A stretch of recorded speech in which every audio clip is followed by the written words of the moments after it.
se distrajeron 500 millones de pesos del sindicato petrolero para favorecer la campaña política de Francisco Labastida. El IFE lo investigó, se tardó, le costó muchísimo trabajo porque no tenía las herramientas legales que hoy sí tiene la autoridad electoral, cosa que también es de celebrarse, que también es una luz dentro de todo este panorama. Pero se terminó de investigar y aunque fue años después, se supo que sí, que de Pemex se habían llevado 500 millones de pesos para destinarlos a la campaña de Labastida. ¿Qué hizo el IFE? El IFE de aquel entonces le puso una multa de 1,000 millones de pesos, el doble de la cantidad que se demostró había sido malamente utilizada en la campaña política.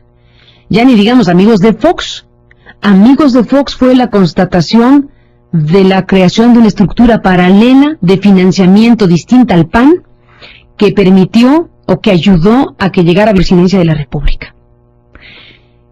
¿Frente a qué estamos ahora? Frente a la presunción de que se pudo haber creado una estructura paralela o algunas estructuras paralelas para distribuir recursos para favorecer campañas políticas en este 2012. Esta otra parte de la historia no sabemos si terminará como terminó amigos de Fox o como terminó el Pemex Gate con sanciones específicas a los partidos, o no habrá suficiente materia para que quien toma esas decisiones pues llegue a esos extremos, digamos, de multar a los partidos en estas dimensiones. Ya lo veremos. En este momento estamos en curso. Todo está en curso, esta historia no se ha acabado y que nadie se asuste. Un proceso electoral requiere el tiempo y el espacio para que en el marco de la ley todos estos elementos se expongan, se presenten, se defiendan, las partes aleguen lo que sí y lo que no, y una instancia legal, una autoridad establecida legalmente, determine qué con todo esto. Estamos a la mitad del río. Y yo digo, que nadie se asuste. No tiene absolutamente nada de pernicioso que se procesen las cosas de esta manera. Todo lo contrario. México ha construido un sistema electoral que por lo pronto le permite, desde el voto por voto con mayor facilidad, como ya ocurrió, desde la presentación de recursos de impugnación que permiten a la autoridad con mucha más rapidez, pedir que se abran cuentas.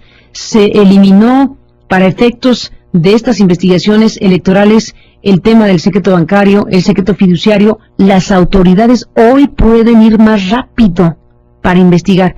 Oiga, no es cualquier cosa lo que vimos con la primera parte del caso Monex, cuando el PAN va y le dice al IFE, oye, aquí tengo estos testimonios y estas tarjetitas de Monex, te pido que abras la cuenta, y abre la cuenta a la Comisión de Quejas y dice, sí, está fondeada por 70 millones de pesos de una empresa y eso no es legal. No congeló, como le pedía el PAN, la cuenta para evitar que en la jornada del 1 de julio ese dinero de los 70 millones se utilizara. Decidió que no el IFE y decidió que no el tribunal, básicamente porque consideró que lo que pedía el PAN era para evitar que se compraran votos o se coaccionara el voto. Como no había un riesgo inminente de que con ese dinero, ciertamente de procedencia no legal, pues como para eso no se iba a utilizar, porque el testimonio que presentó el PAN decía que la persona que tenía la tarjeta Monex se le habían dado para pagarle sus servicios como representante del PRI en las casillas de León, donde iba a participar en Guanajuato. Bueno, como esa actividad no estaba relacionada con la compra y coacción del voto, por eso no congelaron las cuentas de Monex. La cuenta de Monex, de este caso Monex, como digo, son 3 casos Monex y son investigados por la autoridad en estos momentos. Entonces, bueno, todo esto está en curso.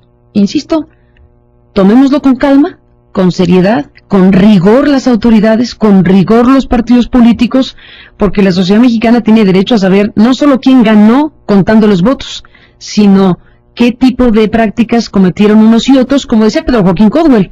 Hay muchos recursos de impugnación, no solamente estos que son los que atrapan más la atención por tratarse de cosas muy fuertes y por tratarse de cosas que impactan, en este caso, la candidatura de Enrique Peña Nieto. Pero hay un montón de recursos de impugnación que se presentan prácticamente pues en todo el país y en este caso en el ámbito federal. Así que hasta aquí me quedo con esta parte de la historia, diciendo que quedan las preguntas abiertas sobre cómo explican los gobiernos de los estados de la República que acabamos de mencionar que tuvieron estas licitaciones y estas designaciones a favor de Soriana por cantidades millonarias para despensas. Todas esas despensas se compraron a Soriana y se entregaron asépticamente a la población vulnerable. Nadie hizo uso de esas despensas para favorecer a alguien en este proceso electoral. Se lo dejo como pregunta. ¿O es un elemento que puede poner efectivamente en evidencia el papel de los gobernadores y del dinero público no destinado para los procesos electorales, usado de esta manera para impactar indebidamente los procesos electorales? Y viene, para efectos prácticos, un debate jurídico de primer orden. Decía yo, y me desvié del tema, que Jorge Alcocer nos decía que no había causales para la anulación. Ayer que conversábamos con Eduardo Juchín, que es experto también en temas electorales, me daba otra interpretación. Y como las leyes son interpretables, pues sumemos las interpretaciones de quien dice sí puede haber sanciones, pero no anulación de un proceso electoral con lo que aquí se está mostrando. Y hay quien dice que el artículo 41 establece que deben darse las elecciones en libertad. Y al poner la palabra libertad y al poner la discusión jurídica sobre qué va primero, la Constitución o el COFIPE, hay o no elementos para dudar de que un porcentaje importante de la población mexicana no actuó en libertad, porque comprar y coaccionar votos, si algo afecta, es precisamente la libertad de elegir. Precisamente por eso es tan nociva la práctica de la compra y la coacción de los votos, porque afecta gravemente la decisión de una persona a la hora de cruzar la boleta. Y ahí está lo que Alianza Cívica muestra de sus revisiones en campo, de sus encuestas, de su observación en toda la República Mexicana acerca del tipo de prácticas, que por cierto no son de hoy, ni se las inventaron la semana pasada, el tipo de prácticas que se reproducen tristemente en esta cultura política mexicana, de que las despensas, las dádivas, las promesas pueden indebidamente coaccionar o violentar la libertad de expresarse de ciudadanos vulnerables a esta circunstancia. ¿Cuántos y cuántas de este país tan lleno de vulnerabilidades pueden estar sujetos o susceptibles de que su libertad se vea afectada precisamente por este ejercicio de la coacción y compra de votos? Tan se sabe que la coacción y la compra de votos afecta esa parte esencial de una democracia, que es la libertad de elegir, que está en la ley. Es un delito electoral, está tipificado el hecho.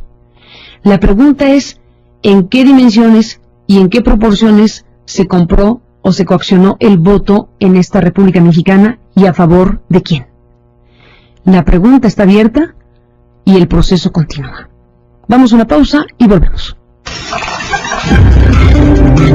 Los teléfonos de noticias MBS 5166-1025, sin costo, 01800-202-1025. Llámenos, queremos escucharlo.